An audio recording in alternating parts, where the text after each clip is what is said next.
Muito bem, de volta ao escritório da doutora Hannah Crispin. Hoje nós vamos falar sobre um assunto muito sério. O governo Trump está reestruturando o ICE e, com isso, pretendendo acelerar deportações. Que história é essa? Nós vamos entrar em detalhes aqui com a nossa doutora Hannah Crispin. Aqui é um cumprimento. Tudo bem, doutora? Tudo ótimo, Marcelo. E com você?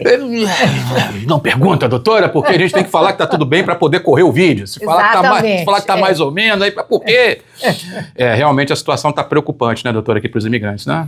Tá, porque eles continuam prendendo muitas pessoas e tirando as pessoas do estado rapidamente e, infelizmente, muitas delas não estão tendo direito a ter nenhuma audiência de fiança. Pois é, eu queria entender essa reestruturação. Pelo que eu li, o governo Trump agora vai trocar diretorias regionais, já vinha trocando juízes de imigração. Ele não anda muito satisfeito com os números atuais, né? Os números oficiais dando conta aí de que um pouco mais de 500 mil pessoas foram deportadas nesse segundo mandato de Donald Trump, que começou lá em janeiro. Ele queria aquele número mágico de 1 milhão de deportações por ano. Estamos em novembro, por óbvio, não vai ter como, né, deportar 1 milhão de pessoas. E aí ele faz essa reestruturação para poder acelerar a deportação. O que isso significa na prática? Quem é que poderia ter a sua deportação acelerada, doutor? Bom, vamos aqui passo a passo. Primeiro é o seguinte, você está falando nesse número de mais ou menos 500 mil pessoas, eu não sei se o governo está levando em consideração as pessoas que se utilizaram daquele programa que você tem que baixar o aplicativo para se autodeportar. Isso, rapidinho. No caso, as 500 mil deportações formais, né, no processo formal. De imigrantes que foram embora, que deixaram o país, o governo trabalha com um número de mais de 1 milhão e 600 mil pessoas. Pois é, porque é o seguinte, tem os que foram deportados pelo governo, tem os que se utilizaram desse programa de autodeportar, que você baixa o aplicativo, entra a informação, e tem as pessoas que são em número muito grande que se autodeportaram no sentido de que pegaram um avião e foram embora. Não fizeram nada, estavam aqui sem status e literalmente foram embora porque estão com medo e receosos do que pode acontecer. Uhum. Agora, o intuito, o objetivo do governo realmente é conseguir prender mais pessoas e deportar um número maior de pessoas. Então, eu não sei, Marcelo, se essa troca de pessoal realmente vai ter algum efeito prático ou se é nada mais para uma maneira psicológica, né? Vamos aqui apavorar todo mundo falando que esse pessoal não está fazendo serviço, vou trazer outras pessoas que são mais sérias, mais bravas ou sei lá o quê, e que vão conseguir mandar mais gente embora. Mas o que é essa eles chamam de expedite removal, não é? Que é a deportação acelerada. Qual é o perfil de imigrante que está preso hoje ou que está nesse risco, de repente, de ser deportado sem um processo legal? Bom, existem, infelizmente agora, categorias diferentes de pessoas que não estão tendo direito a nem ter uma audiência de fiança. Então, o expedited removal é algo que já existe há muito tempo, que são pessoas que ou eram deportadas nos portos de entrada. Portos de entrada pode ser uma fronteira, como pode ser um aeroporto também. Então, a pessoa ali da fronteira, ou quando ainda estava no aeroporto, eu gosto sempre de lembrar que é o seguinte, você chegou nos Estados Unidos, você só vai ser considerado como tendo chegado no país, digamos assim, ou ser admitido no país, depois que você passa pelo controle de passaporte. Então, você pode até ter aterrissado no país, mas você só vai ter entrado depois que você passar pelo controle de passaporte. Se ali no controle de passaporte ou ali na fronteira eles já acharam que tinha algo atrapalhado, seja ou por causa do seu documento, ou porque você não tinha passaporte visto válido, ou porque viram alguma infração anterior, ali eles já te mandam de volta. Se eles te mandam de volta, isso é considerado expedited removal. Okay. De maneira geral, você está barrado por 5 anos de voltar. Agora, isso se aplica também para pessoas que forem pegas em qualquer lugar dos Estados Unidos e que não tenham e que tenham menos do que 2 anos no país. Estas pessoas também estão sujeitas ao expedited removal, não tem direito de ver juiz, de maneira geral. Agora, Eu Vamos estou lá. só piorando, estou Vamos só lá. aumentando o número de pessoas. Agora, desde o final de julho, né, que por causa de uma decisão de um caso na BIA, que é a Corte de Recursos da Corte de Imigração, ficou determinado também que quem entrou pela fronteira não tem direito também a ter, por exemplo, uma audiência de fiança, não tem nada. Essa pessoa vai embora. A não ser, e aí vamos entrar com os a não ser, as Sim. exceções, né? Que é fundamental. Se você hoje em dia é preso pela imigração, você está aqui em Massachusetts, imediatamente, em questão de horas, é necessário entrar com um pedido de habeas corpus, ou de habeas corpus, né? Por quê? Porque aí você segura a pessoa aqui e pede para que o juiz da Corte Federal entre com uma ordem mandando um juiz da Corte de Imigração conduzir uma audiência de fiança. Então, falei demais. Não, foi ótimo. Deu para entender tá bem. A chance hoje de quem veio pelo México, entrou ilegalmente, essa pessoa que está presa pelo governo, essa pessoa já seria deportada sumariamente. Só que existe o processo legal e aí os juízes, através dos advogados, né, desses imigrantes, eles estão conseguindo o habeas corpus. O habeas corpus. Que aí, como é que é esse processo na prática, doutora? Tem que entrar com pedido diretamente com o juiz, a representação desse imigrante, como é que funciona? Você tem que entrar com pedido na corte, na Corte Federal, a District Court aqui de Massachusetts, pedindo para que a pessoa não seja retirada do estado, para que aí, então, não só ela permaneça aqui, mas também você pede para o juiz, para que esse juiz mande o juiz de imigração conduzir uma audiência de fiança.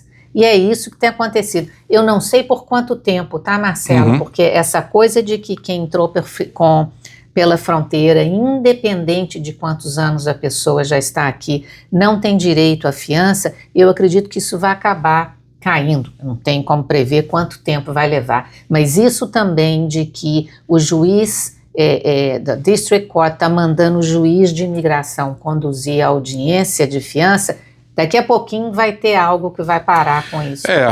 Realmente, né? Porque pelo governo, tá ilegal, já manda deportar, ponto final. Mas existe o processo legal, existe a defesa, o direito, né? Tudo aquilo que a gente já conversou bastante nos vídeos aqui, né? Dos mais vídeos, variados assuntos.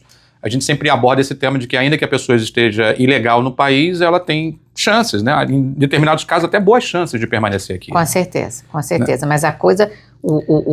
Tá apertando mais. Tá apertando. Então, tá apertando mais, né? E o governo, insatisfeito com os números atuais, ele vai tentar fazer de tudo ali, mexer os pauzinhos para tentar deportar o maior número possível. Continuar deportando o maior número de pessoas possível, que é o que eles...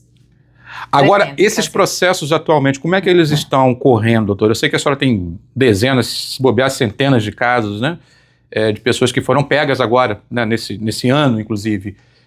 Os processos estão mais difíceis, estão levando o tempo que tem que ser levado? Como é que está esse panorama atual? Não necessariamente. Quem conseguiu sair com fiança, que antes estava sendo muito mais fácil, até julho, né? Os processos dessas pessoas continuam pendendo nas cortes, com audiências sendo marcadas para daqui a muito tempo. Interessante, sabe? Interessante não, gente. Tem um número, tem um número de... um gargalo, né? Enorme, um número enorme de repente, eles tendo audiências com todos os casos das pessoas que estão em processo, mas todos os casos que eles remarcaram, você lembra que a gente conversou sobre isso, de casos que estavam arquivados que foram reagendados. Não tem condição, quantos casos um juiz pode escutar? Então, dessas pessoas que foram detidas agora e liberadas recentemente, os casos, pelo menos eu tenho visto aqui em Boston, os casos estão sendo jogados com audiência 2027, 2028, outro dia eu tive uma audiência marcada para fim de 2029. Uau. E enquanto isso a pessoa fica presa? Não. Esse é um outro processo. Isso são pessoas que foram soltas, mas lembra, é importante lembrar que o fato de você sair com fiança, se você for detido pela imigração, isso não acaba com o seu processo na corte. Seu processo de remoção ou de deportação paralelo a isso e continua correndo. Então, você ainda tem que apresentar uma defesa uma forma de se legalizar. Então está tendo casos de pessoas que foram presas esse ano e já estão remarcando uma audiência para 2029? Tem audiências marcadas para 2029. O que pode ser até bom, dependendo do caso, né? Eu diria que um número muito grande de casos, isso é muito bom.